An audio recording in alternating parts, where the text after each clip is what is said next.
Welcome to Silver Tent TV. Now, this is the first episode of what may be 20 or more discussions around the 40 rules of love. Now, the 40 rules of love came out of a book that we were discussing at the Silver Tent Book Club. And during that discussion, it came out that it might be a good idea to have a panel discussion on these different rules. So obviously we can't do 40 in one go. So the plan is we do a panel and we talk about one or two per session. So for this session, I have joining me from, my view from around the room. I'm just going to introduce you. I have top left, I have Sitsara. Now, Sitsara Ross is the poster child for a free spirit in my world, and she is a somatic psychotherapist and a conscious touch practitioner, and much more. And her aim is to always live life truthfully and passionately. So that's it, Sarah. Just give us a wave there. Next, to my other side is Emily Love. Now, Emily creates beautiful events that connect people and generate love.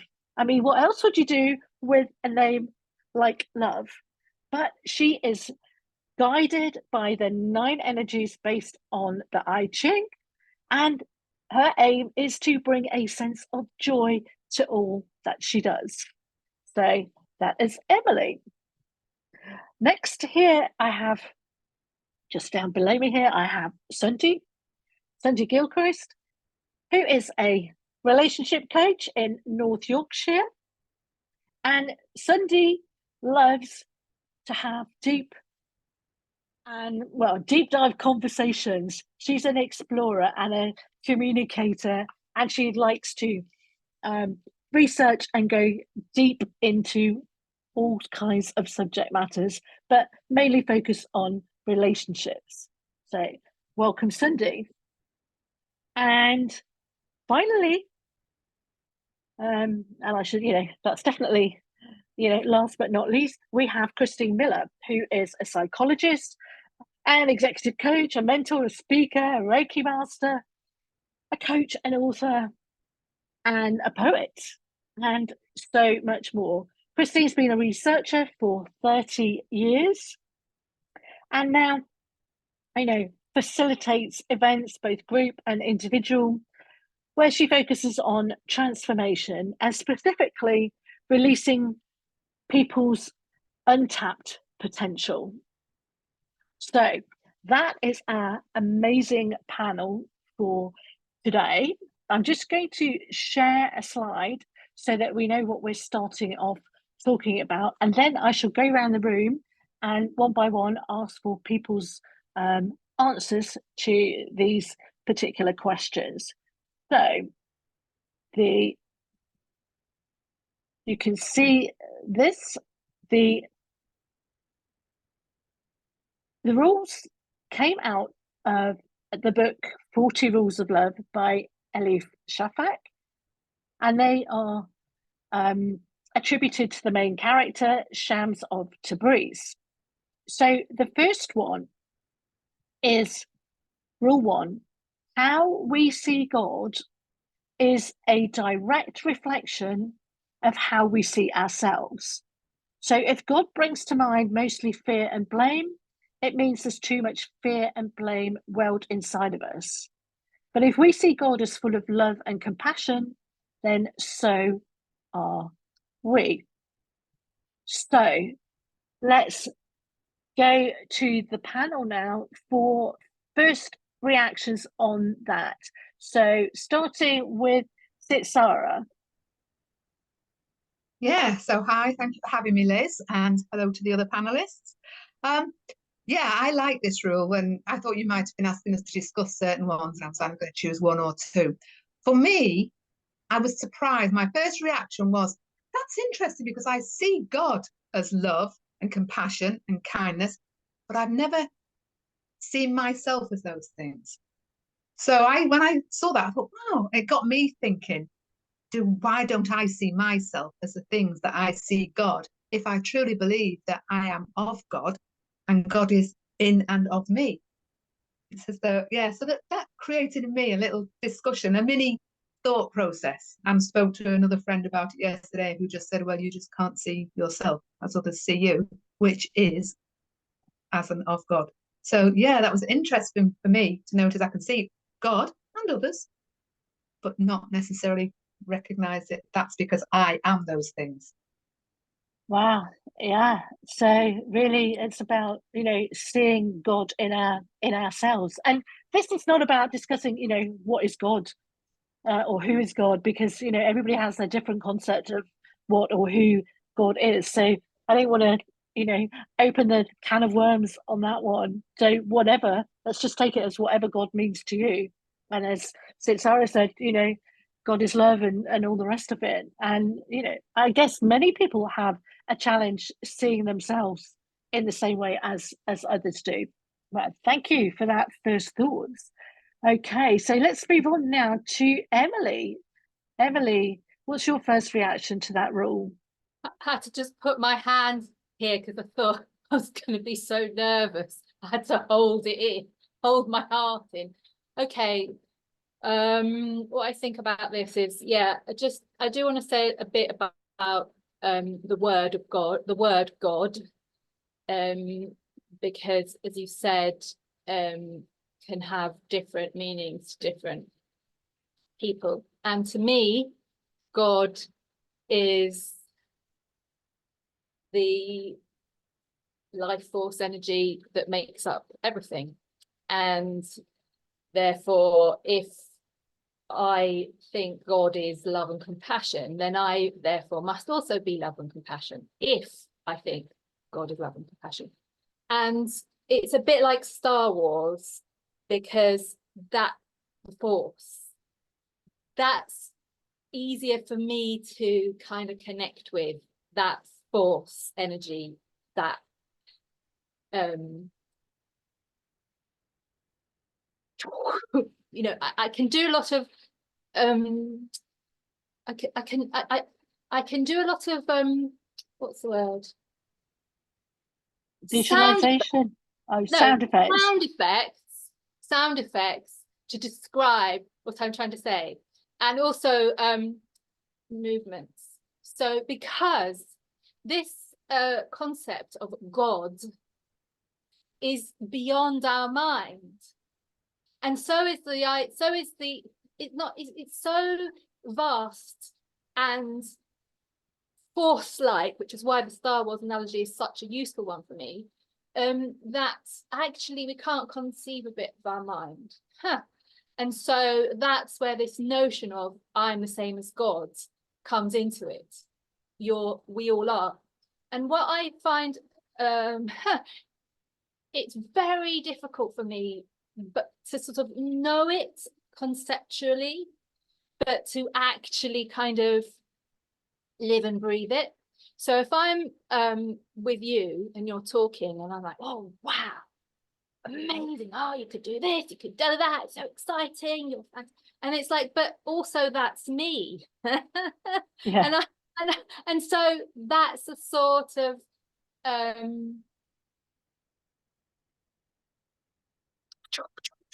explanation with the explanation without words is, but the explanation with words is just that.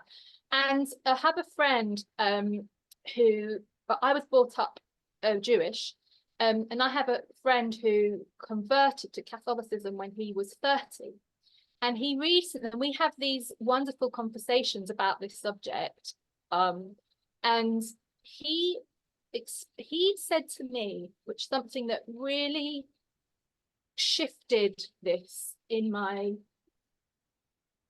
being, was in the Lord's Prayer, that line, which by the way in Aramaic has quite a different meaning, but he says that line, which I don't know so well, but that line thy will be done.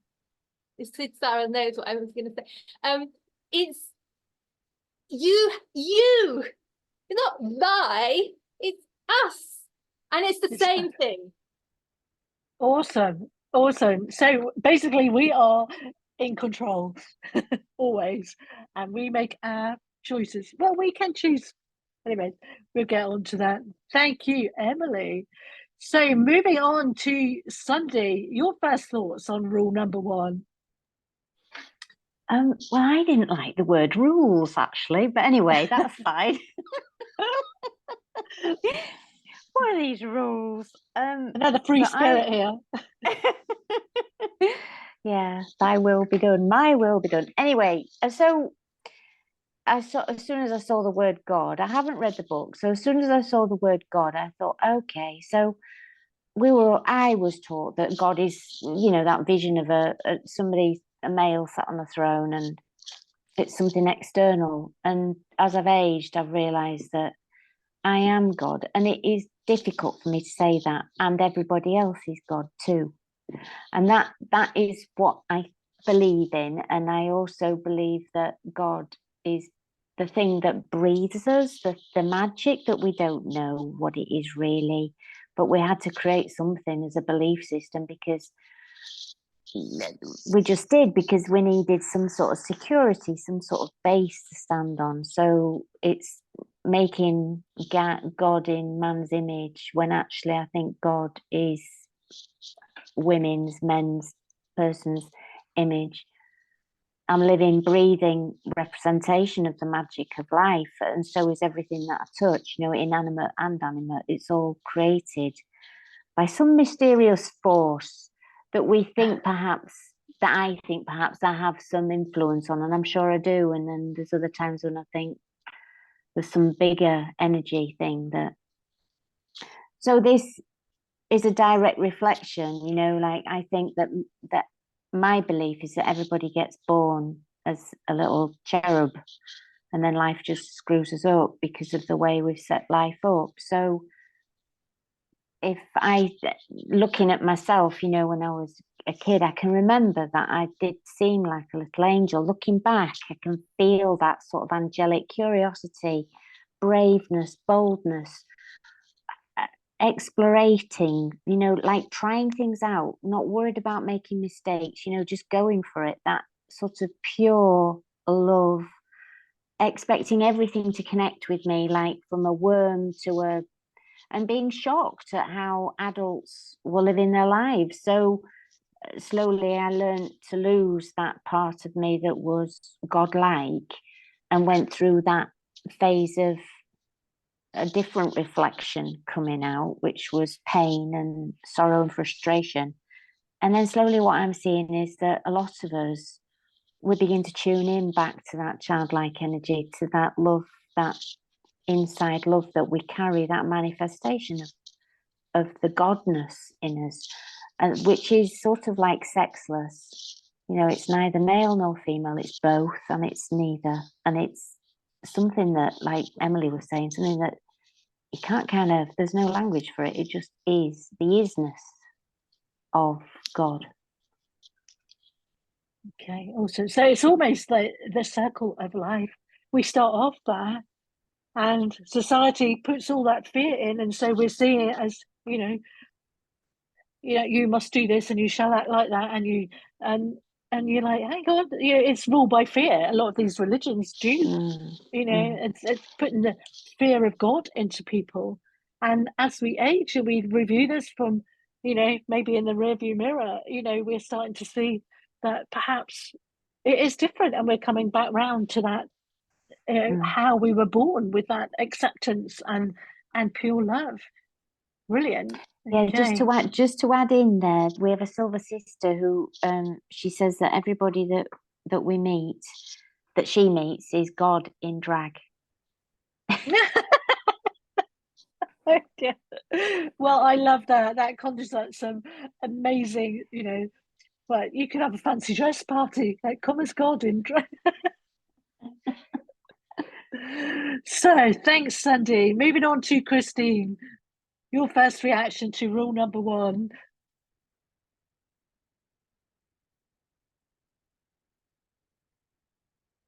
Okay, well, hello to everyone and to your godlike beings being present here. What comes to mind first for me, and I've recently reread Elie Shafak's book, The 40 Rules of Love. And of course, because it's based on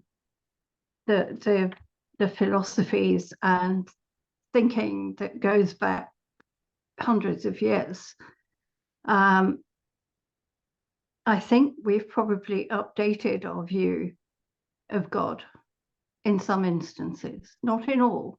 And especially, I think, in the Western world, we have multiple ideas of what God, who God is. And I'm very interested in neuroscience and the interconnection of all beings, all particles, and the fact that we all come from the same cosmic soup and have been put together from stardust in the forms that we currently have by some force of the universe. So for me, God is a kind of universal presence, a universal being and an energy.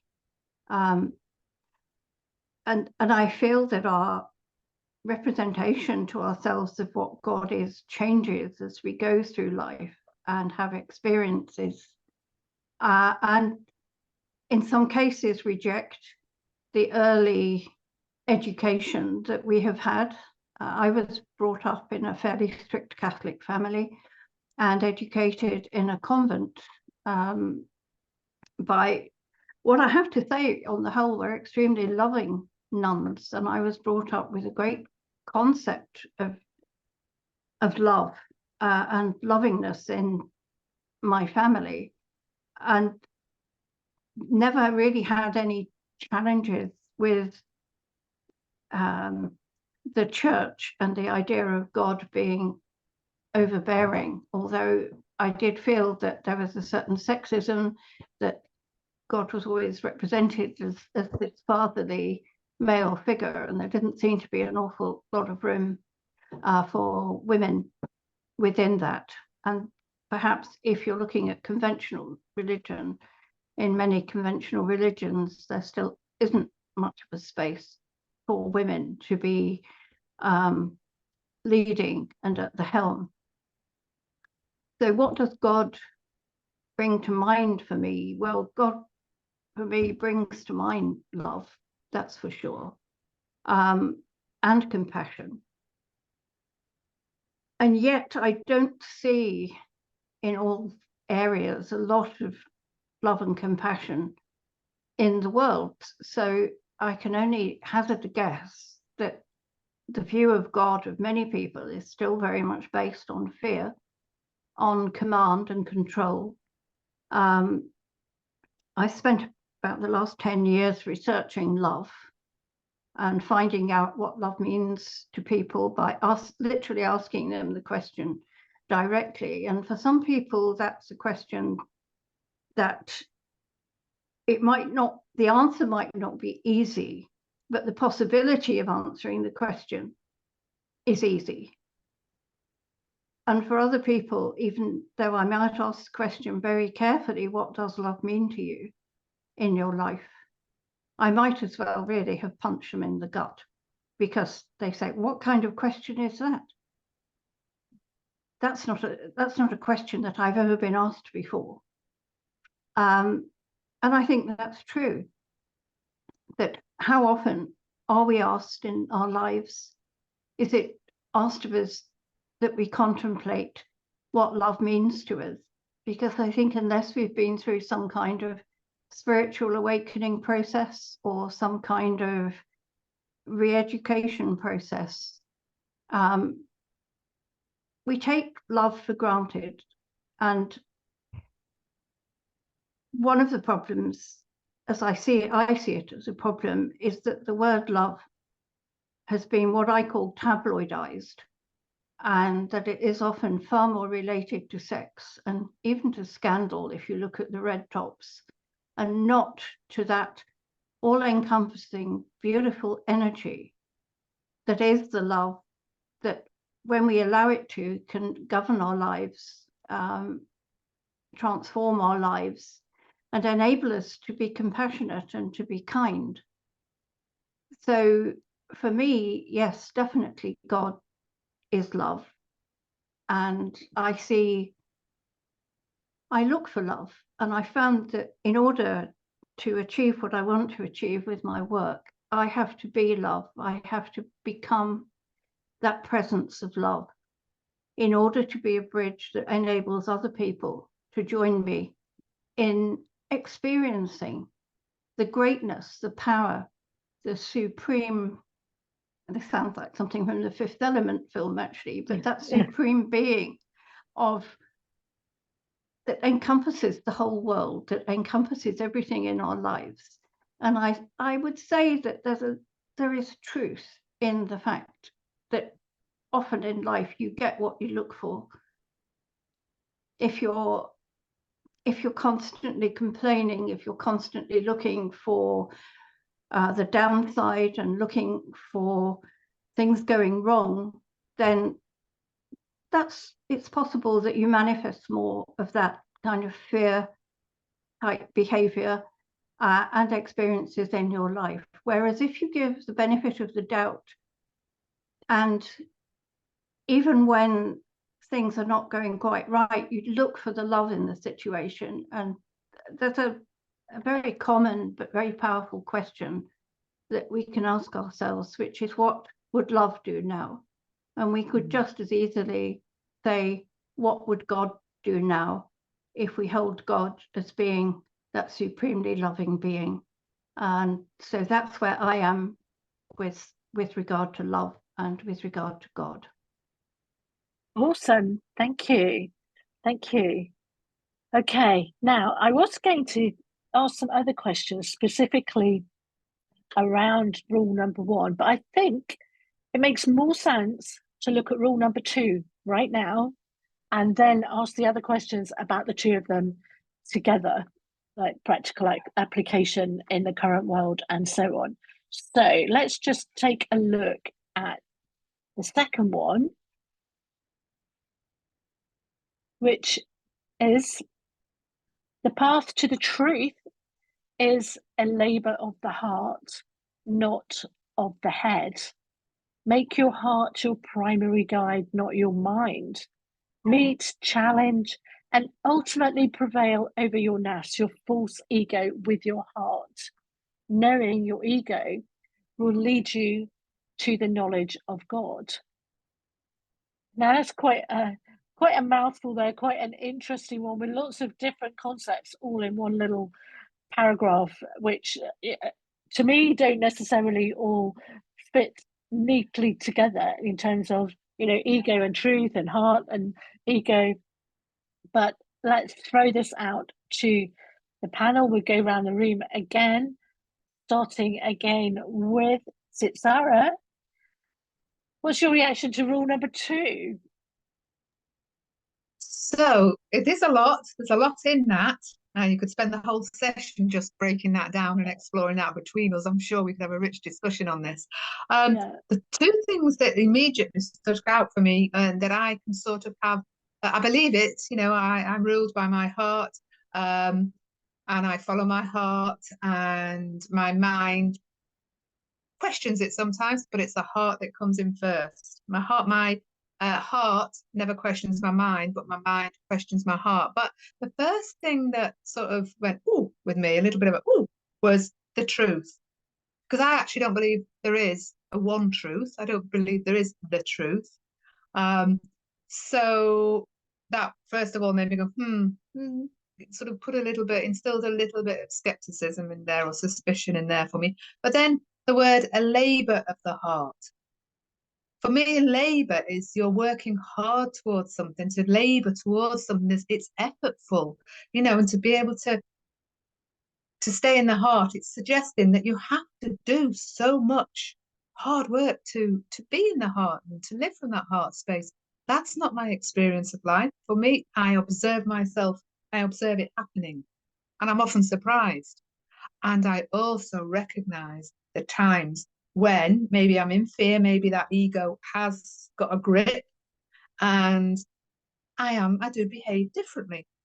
That is equally effortless. It comes on, it comes on. So yeah, that's as far as I got with the first sort of 2 lines of that.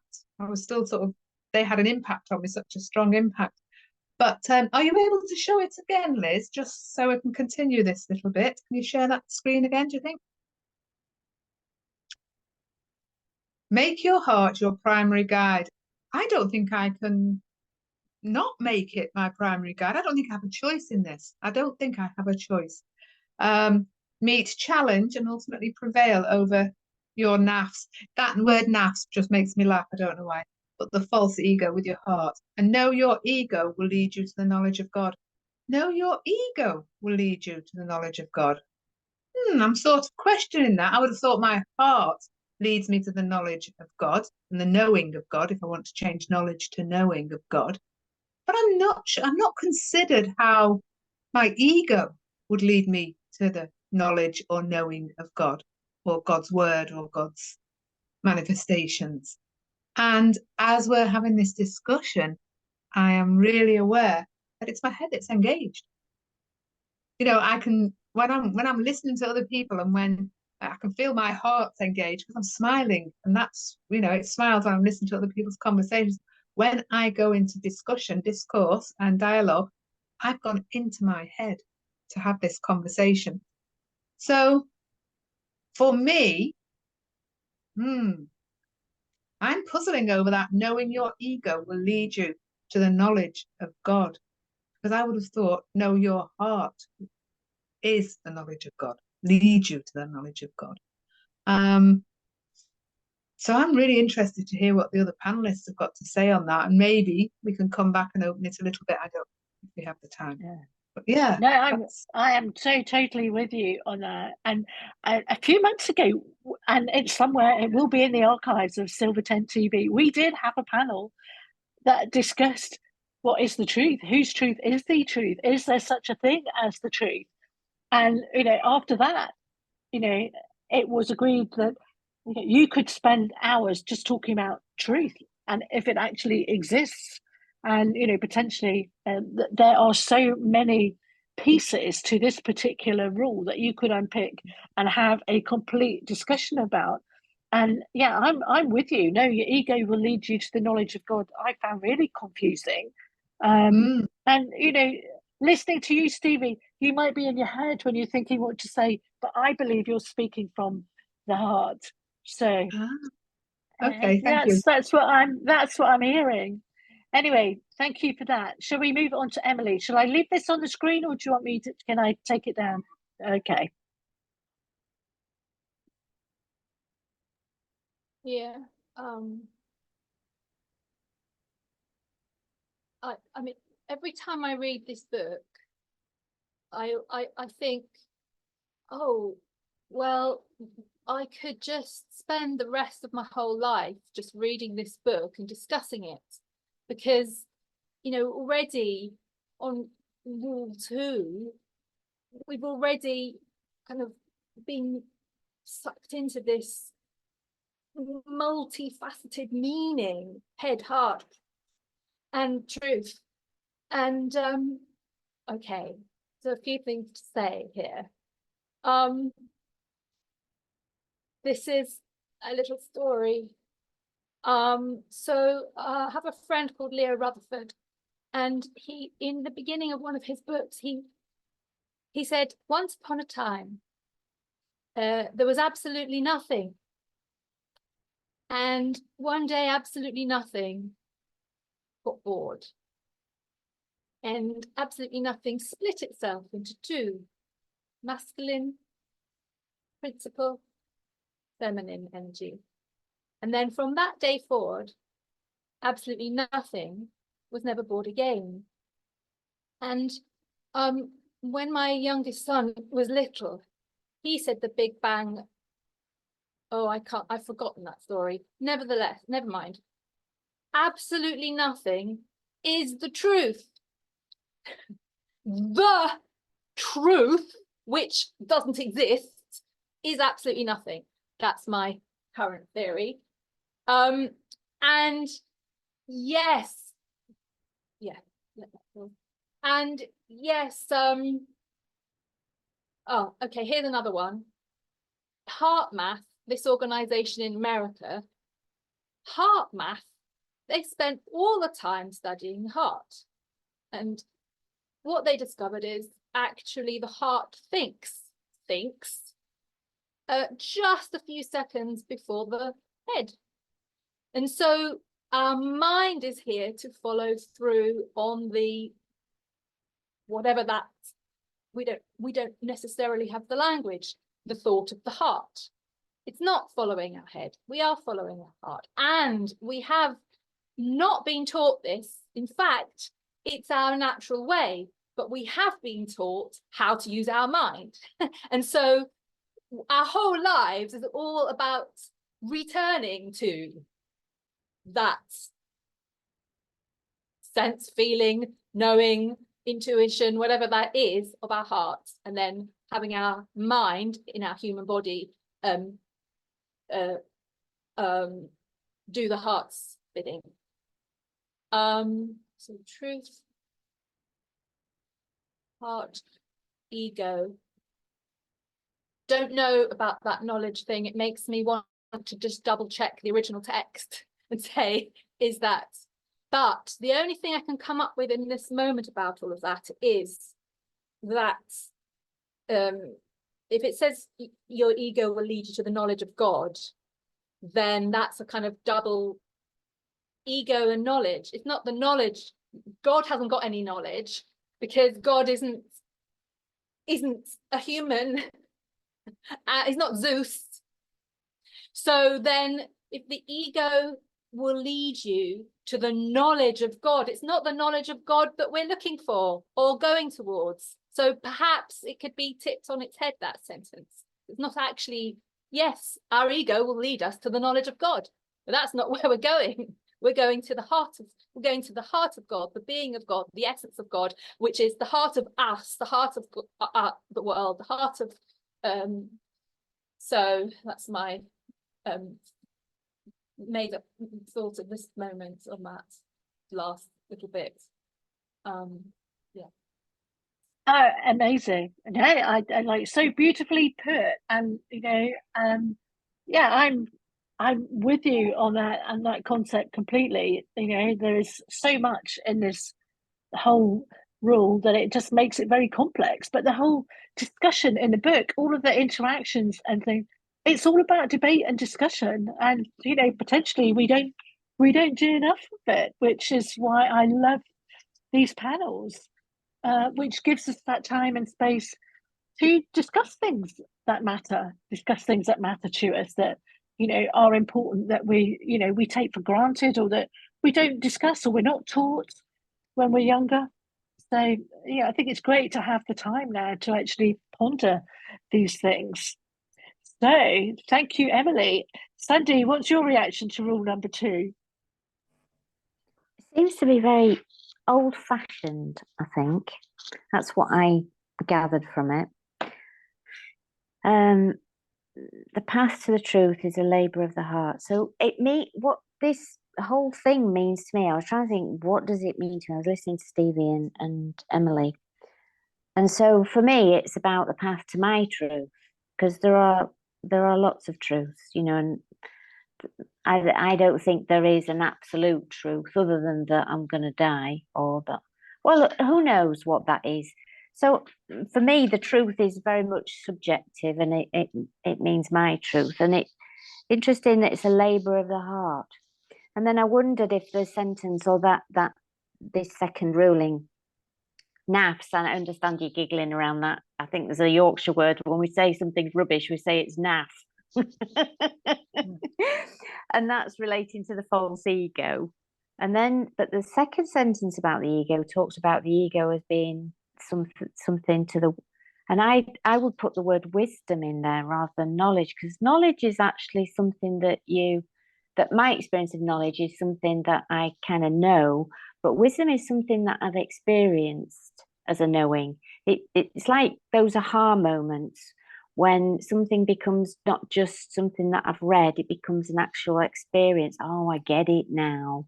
That's what that means. So I think there is this thing around maybe making the heart seem better than the head, when actually we've got a heart and a head, and we've probably got other bits of our bodies that, so it does seem a bit old-fashioned because there's more knowledge these days around our bodies that who knows what other parts, what other organs are talking, not just the heart. We talk about being heart-centered, but there's like, we've got a couple of things up in our head that drive the pituitary and third eye, and we've got all these chakras. And so maybe it's not just all heart that's giving us messages. Maybe it is a combination of a lot of signals going in. And maybe the false ego is something that you realize was the program that we grew up with, that I grew up with. That's my false ego, my false representation of me before I came into the wisdom of God, of me being, knowing who I am in that wisdom, the knowledge of knowing who I am without the false ego, and in the true ego of the being. That's what all that means to me. Oh, fabulous. Thank you. I love that differentiation between knowledge and wisdom. And I think where that's leading is, knowledge is something that you acquire, and perhaps wisdom is the way you use it, the way you understand it, how you deal with that information that you're given. So yeah, fabulous. Thank you. And moving on to Christine, your reaction to rule number 2, please. Yes, rule number 2. For me, one of the primary questions is whose truth, and I think Sandy touched on this as well. That what is the truth? Is there truth, and whose truth? And one of the things for me that qualifies this, and again, I pick up on something Sandy has said about this being perhaps a little bit old-fashioned, that if we remember what these rules are based on, they're not based in modern time. They're based in a household and a whole world that was grounded in Islamic scripture and philosophy and Islamic ways of living, where women were not educated and men basically ran everything, and that those who were judged to be the most holy and religious were those with the greatest knowledge, because everything was based on what you had read and the interpretation of what you had read of the writings of the prophet. So given we now have access to so much information, whether it's wise information or whether it's knowledge that we'd perhaps be better not troubling ourselves with, is a very fundamental question.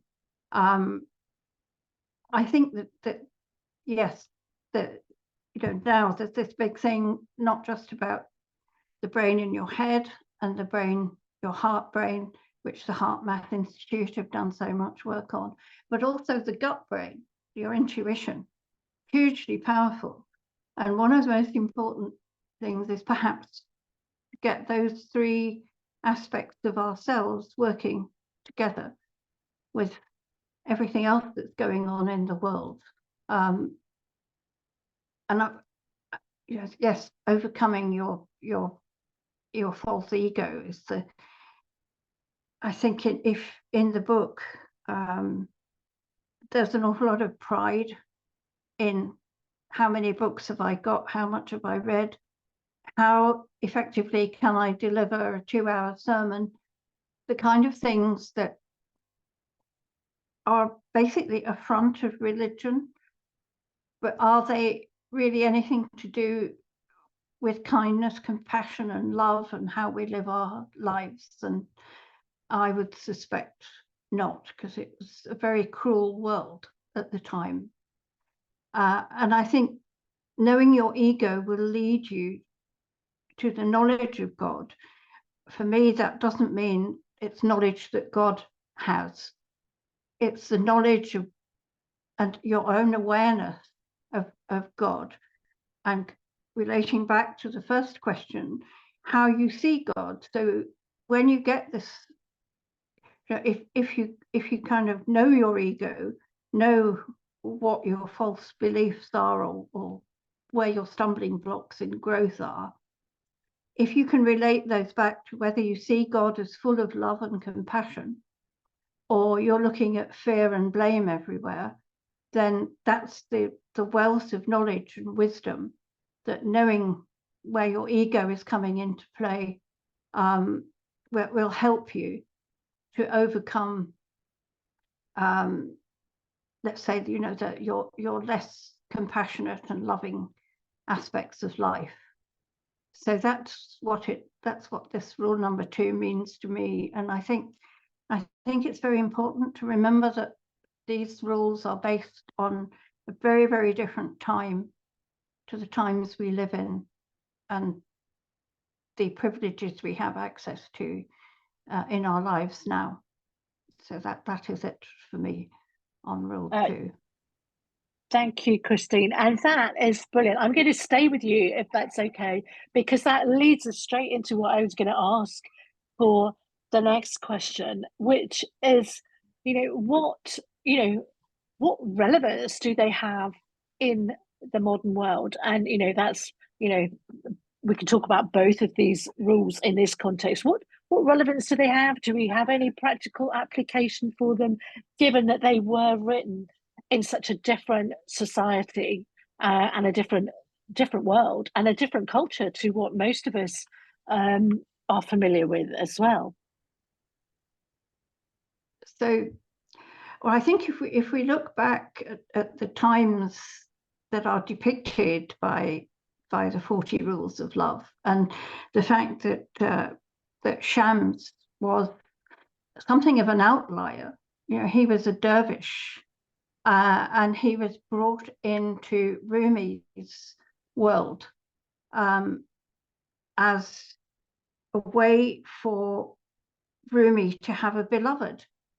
He was brought in as a companion to Rumi, to help Rumi to grow. And it was, I think, in that time when the religion of Islam was so strict, and I'm not in a position to pass comment on the current situation, and I don't want to, but this was something quite exceptional, that when Shams came into Rumi's life, it was a kind of a lover of the heart and mind, not a physical lover, but Rumi had been searching for years and years for someone who would be able to be there to talk through all these, all the points of his religion and his debating, because Rumi was one of the most important figures. And what happened was that through the contact with Shams, Rumi became a poet. And his love poetry, his poetry of the heart, is still one of the most prominent forms and prominent sources that we find inspirational love poetry from today. So that was Rumi, as Shams was the transformational force that created a huge shift, and also enabled Rumi to take on a female student for possibly the first time ever. So you can look for all these points of fabulous transformation. And I think the relevance to our lives today, speaking as Western women who've always had freedom, perhaps we have a role to enable greater freedom for some of our sisters who are living with great restrictions and for whom time has actually gone backwards. So there are so many perspectives one can take, and I think we can find, I think love is always relevant. So provided we keep love and the heart at the forefront, then I think we can find relevance in all the rules. And to me, some of them resonate infinitely more than others. And I think they get more pertinent as we go through and go through the different rules. I think they become more pertinent. Okay, brilliant. Thank you. I love that whole concept of, the transformation, and, it was quite groundbreaking, really, in the time. So they created rules and broke the rules at the same time, which is also, there are so many contradictions and conundrums in here, which when you read the book, that is there in, every chapter, every person that Shams meets. So yeah, the fact that we are here now discussing this, and there are so many facets to it, it shows there is, still a relevance there. So thank you, Christine. Now I'm going to go in reverse order this time. So Sandy, what do you think about relevance in today's world? And is it relevant? Isn't it relevant? Could we utilize this more? And if so, how? Well, something that came up to me, which was something that Christine said, and also it's something about encompassing. And I wrote down here, can love encompass hate, fear, and blame within it? And I quite like that idea. I do tend to go around thinking that everybody's born good, and some people think that or that there's evil in the world. I don't go with that, because I think there's love within everybody. It's how do we draw it out? How do we get beyond the fear, the blame, the fear that creates so much conflict in the world and so much death and destruction? I just liked that question. Can love encompass the hate, fear, and blame within it? Because it seems to me that is part of life. It's part of God. It's this dark and light stuff. I don't know what the world would be like if everybody just lived in love and nothing else. It sounds wonderful, and at the same time I get a sense that there always is this darkness that's around. So how to balance that with the love? Because I get it, I've got that in me. It's just this, I know I've learned when am I coming from my fear, doubt, blame, and hate, and all of that. How do I actually, and maybe that is part of the second sentence, through the ego, finding the wisdom of God within ourselves, which is the bright, the light, the love. So maybe there is some relevance in this, and that's sort of my sort of sensing of what these two questions that we've inquired today. Yeah, and absolutely. And what just came to mind there is the fact that fear quite often comes out of love. The fear that we have, for protecting our kids and our loved ones and all the rest of it, and the things that we fight against as kids comes out of perhaps the love of our parents to protect us. So, fear and love, they're not sometimes so far apart. They're like hugely linked together. And there is this sort of push to make things wrong or right, and fear is wrong, and using the brain's wrong, and we've got it all. Why are we not embracing it all, but recognizing it for what it is, which is sometimes useful, sometimes not, and getting back on the useful love path after a bit of a blip? Absolutely, yeah. Well, it's all about balance, and it's all there, and it's all there within all of us, So if we are love, it goes that we are fear and hate and evil and all the rest of it as well. But let's stick on love. And thanks, Cindy. Let's go back to Emily. Take on, how does this align in the modern world, and is it useful? How can we use these rules? Yeah, yes. I think I was just thinking that you know, it's the 40 rules of love, and I'm just wondering if it's just more like a Rubik's cube, so that it's 40, and yes, we have to break them down into 40, but it's all one thing.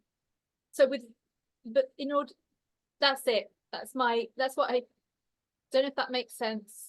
But that's, I mean, absolutely, all the different colors, all the different facets, different sides of it, perhaps. Yeah, so it all makes sense together completely.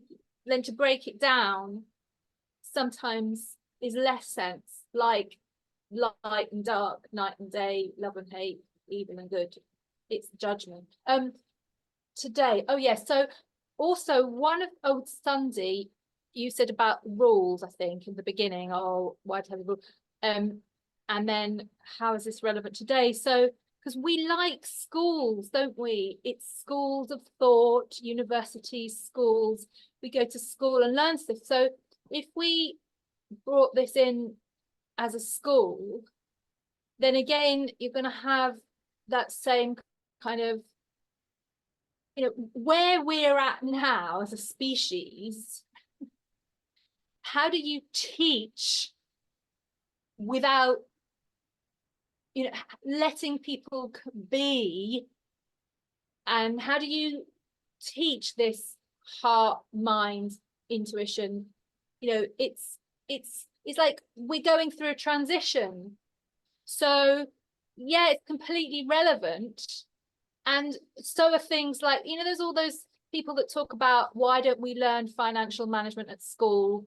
Why don't we learn things like, you know, how to grow green beans or light a fire at school? We have to go to a specific forest school, or, you know, so we sometimes have, they have even sex education in our world is still relatively new at school. And so it would be marvelous to have all of these concepts, ideas, and ways of being taught at school. But I actually think saying that the school's finished, saying that just schools are out soon. So what comes next? I mean, maybe a school like the X-Men school, where we're taught our superpowers of love, you know, how to. So yeah, a few ramblings from me on that one. Thanks. How lovely is that? Yeah, a great concept for schools. Let's learn our superpowers, because we've all got them. All got them. So, Sarah, over to you on relevance in the modern world. Okay, so I can only see a little bit of you in the bottom of my screen now, but hey, can you hear me?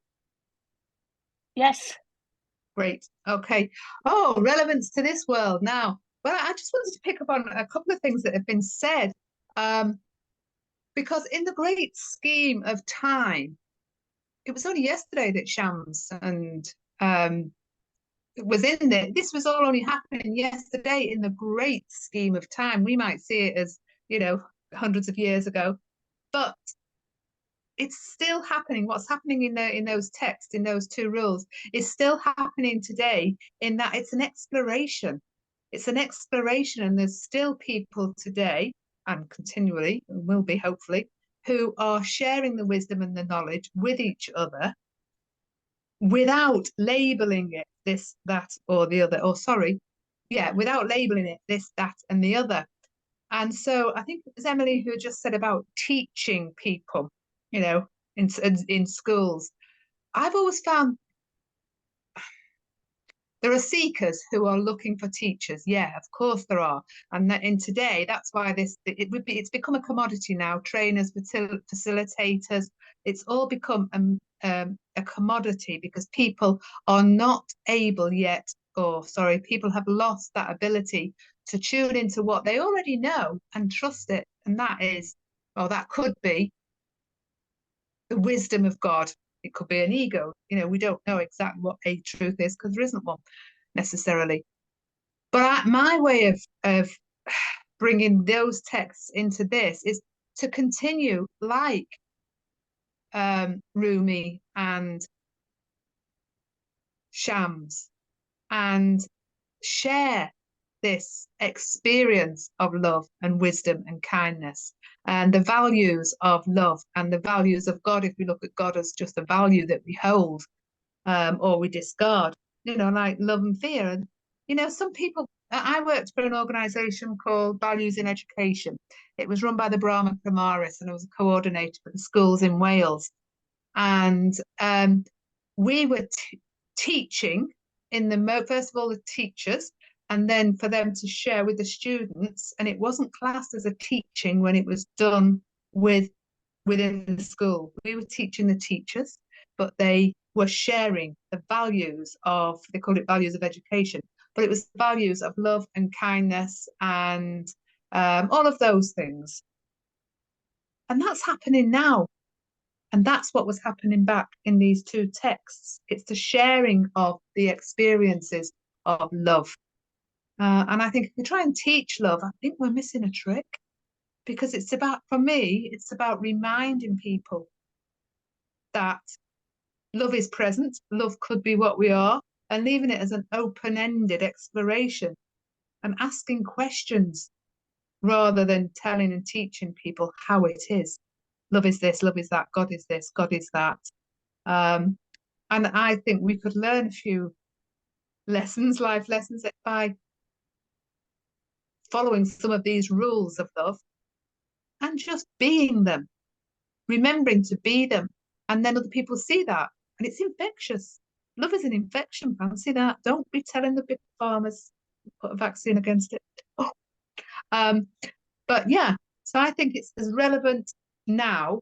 All of that is as relevant now as it was then, because at the end of the day, humans are humans. And yes, fear is an aspect of love, because there is no separation when we step out of the binary world. But it's living by example and reminding each other and being with each other in love, as love, and of love. And I've realised I've put the word love instead of God.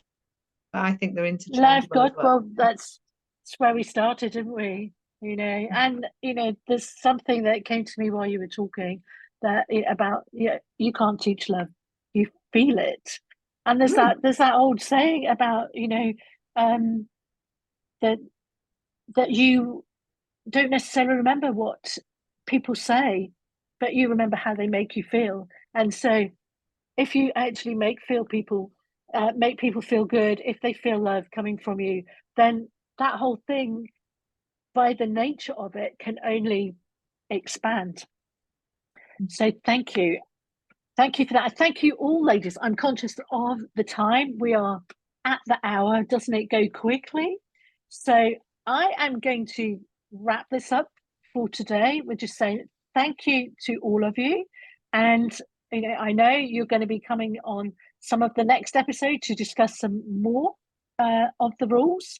So those of you who are watching on replay, watch this space. There is more discussion, and if more of you want to be panelists, let's switch it up. I'm quite happy to bring in other viewpoints here. But for now, this is the end of episode 1 of the 40 Rules of Love. And thank you to all you lovely panelists for an amazing discussion. Thank you. Thank you. Bye.